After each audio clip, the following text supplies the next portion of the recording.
മോന് 3 മാസം ഞാൻ പ്രസവിച്ച് 3 മാസം കഴിഞ്ഞപ്പോൾ വിലാസിയമായി മരിച്ചു. കറക്റ്റ് 90 കഴിഞ്ഞപ്പോൾ 4 മാസം ആവാറായപ്പോഴാണ് മരിച്ചു.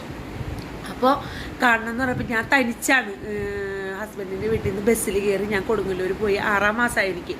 അമ്പലത്തിൽ കയറി തൊഴുതിട്ട് ഞാൻ വിലാസിയമ്മയുടെ അടുത്ത് തന്നപ്പോൾ വിലാസിയമ്മ എനിക്ക് തന്നത് ഗോതമ്പിൻ്റെ അട, പിന്നെ കട്ടൻ ചായ. എൻ്റെ തൊട്ട് ഇതൊക്കെയല്ല കേട്ടോ കട്ടൻ ചായ. പിന്നെ തന്നിട്ടാ വേറെന്തോ എനിക്ക് സ്പെഷ്യലായിട്ട് തന്നല്ല, എനിക്ക് ഓർമ്മയിട്ടില്ല. ഗോതമ്പിൻ്റെ അട കൂടാതെ തന്നെ മറ്റേ ശർക്കരയും നാളികേരം വെച്ചിട്ടുള്ള ഉണ്ട അത് തന്നു. അപ്പോൾ അത് കഴിച്ചിട്ട് എന്നോട് വിലാസിയമ്മായി ചോദിച്ചു, മോൾക്ക് ഇനി എന്തെങ്കിലും ആഗ്രഹം ഉണ്ടോ എന്ന് ചോദിച്ചപ്പോൾ ഞാൻ പറഞ്ഞു, ഇല്ല അമ്മായി, എനിക്ക് അമ്മായിനെ കാണണം വേണ്ടി വന്നാണെന്ന് പറഞ്ഞു.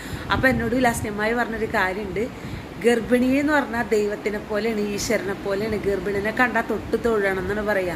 ഗർഭിണി എന്താഗ്രഹിച്ചാലും നമ്മൾ ചെയ്തു കൊടുക്കണം, നടത്തി കൊടുക്കണം. അങ്ങനെയാണ്, ഈശ്വരനെ പോലെയാണ് ഗർഭിണി എന്ന് വിലാസിയമ്മായി പറയണ്ടായി. അത് തന്നെയാണ് എനിക്ക് എല്ലാവരോടും പറയാനുള്ളത്. പക്ഷേ അത് കഴിഞ്ഞു ഇത്രയേറെ പ്രശ്നങ്ങൾ. ഞാൻ ഗർഭിണിയായിരുന്ന സമയത്ത് പട്ടിണി വരെ കിടന്നിട്ടുണ്ട്. കാരണം എനിക്ക് ഭക്ഷണം കഴിക്കാൻ പറ്റുന്നില്ല. എനിക്ക് ഇഷ്ടപ്പെട്ട ഭക്ഷണം എന്താണെന്ന് പറഞ്ഞു കഴിഞ്ഞാൽ പറയാൻ